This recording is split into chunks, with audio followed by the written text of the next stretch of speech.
ನಿನ್ನ ಧರ್ಮ ನಿನ್ನನ್ನ ನಾ ಅಲ್ಲ, ನಿನ್ನ ಧರ್ಮ ನಿನ್ನನ್ನ ಕಾಪಾಡ್ತದ ಅಂತ ಅವ್ರನ್ನ ಕತ್ತಿದ್ರು. ಈಕೆ ಗದ್ರಿ ಹಿಡ್ಕೊಂಡು ಹೊಂಟಿದ್ಲು ಕೆಳಗ. ಅದೆಲ್ಲ ನರಕದ ಜನ ತೂಗ್ತಾ ಇದ್ರು.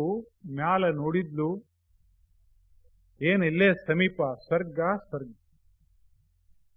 ಆಕೆಗೆ ಭಾರಿ ಸಂತೋಷ ಆಗಿತ್ತು. ಅವರು ಮ್ಯಾಲ ನಿಂತ ಸ್ವಾಮಿಗಳೇನಂದ್ರು, ನೋಡು ನಿನ್ನ ಒಬ್ಬಳನೆ ಅಲ್ಲ, ನಿನ್ನ ಕೆಳಗ ಸಾವಿರ ಜನರನ್ನದು ನಿನ್ನ ಧರ್ಮ ಎತ್ತಾಕ್ ಹತ್ಯದ ಅಂದ್ರು. ಕೆಳಗ ಅಂತ ಗೊತ್ತಿಲ್ಲ ಆಕೆಗೆ. ಕೆಳಗ ನೋಡಿದ್ಲು, ಇಷ್ಟೆಲ್ಲ ಜನ ಮ್ಯಾಲ ಬರಾಕ್ ಹತ್ತಿದ್ರು. ಅವಾಗ ಆಕೆ ಅಂದ್ಲು, ನೀವ್ಯಾಕೆ ಬರ್ತೀರಿ ಅಂದ್ಲು.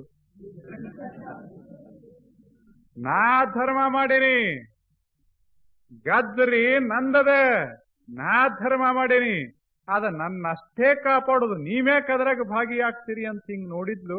ಆ ಬಳಿಕ ಗದ್ದರಿ ಮಟ್ಟ ಮಾಯಾತು, ಕೆಳಗೆ ಬಿದ್ದು ಎಲ್ಲರೂ. ಧರ್ಮದ ಒಳಗ ಸ್ವಾರ್ಥ ಸೇರಿದ ಕೂಡಲೇ ಮತ್ತ ಪತನ ಶುರುವಾಗ್ತದೆ.